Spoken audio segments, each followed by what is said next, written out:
A very good morning to all of you. I hope you are studying well for your periodic test.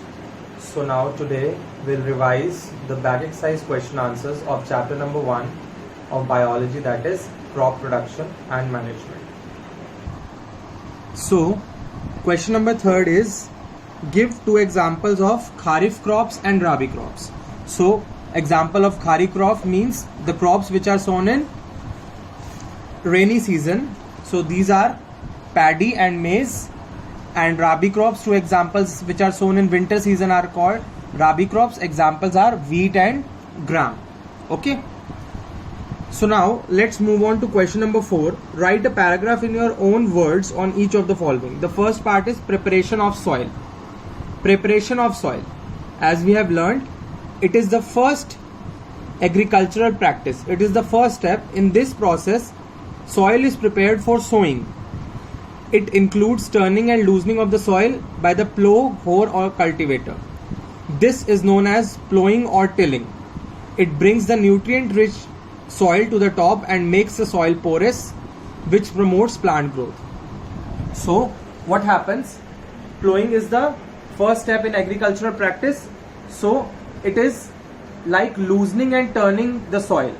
As we have already learned, it can be done by a hoe, a plow, or we can do it with the help of a cultivator.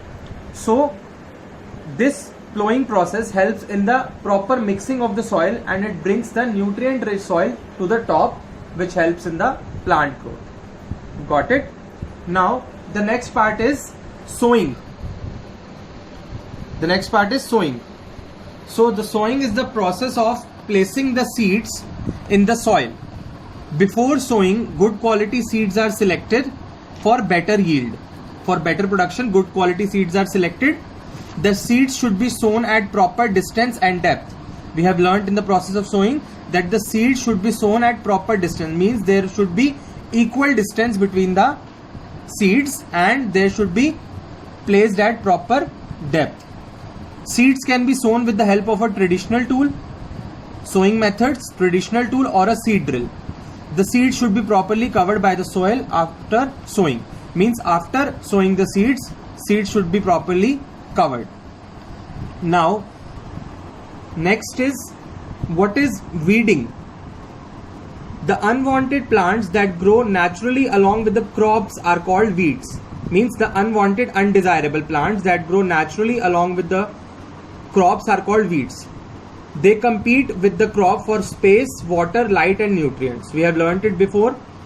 The process of removal of weeds from the field is known as weeding. Means the process of removal of weeds from the field is known as weeding.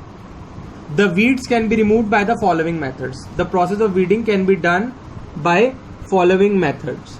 The first one is manually uprooting the weeds with the help of a khurpi or sickle. We can manually remove them. Second is using chemicals that kill weeds. There are certain chemicals we have learned which kill weeds are called weedicides. The next one is by plowing or tilling. By plowing or tilling we can remove the weeds. Now the next process is threshing.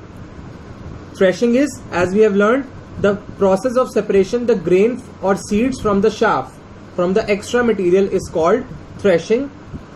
It can be done with a machine called combine. Combine, as the name suggests, it do the jobs of both harvesting as well as threshing.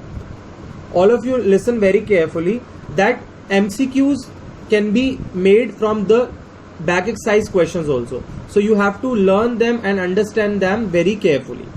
Okay. So now the next question is, how are fertilizers different from manure? Difference between fertilizer and manure, very important.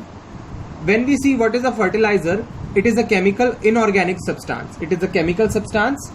On the other hand, manure is a natural organic substance obtained by decomposition of cattle dung, human, animal and plant waste. Means it is a decomposition product formed by the decomposition of cattle dung, human, animal and plant waste. Okay. Now fertilizers can be prepared only in factories, but manure can be prepared in the fields easily. Fertilizer do not provide any humus to the soil. It only adds the nutrients. It do not makes the soil porous and do not provide any humus. Whereas manure provides a lot of humus to the soil. The next one is fertilizers are rich in plant nutrients like nitrogen, phosphorus, potassium, etc. They are rich in plant nutrients like nitrogen, phosphorus, potassium, etc. Whereas manure is relatively less rich in plant nutrients. Okay, got it?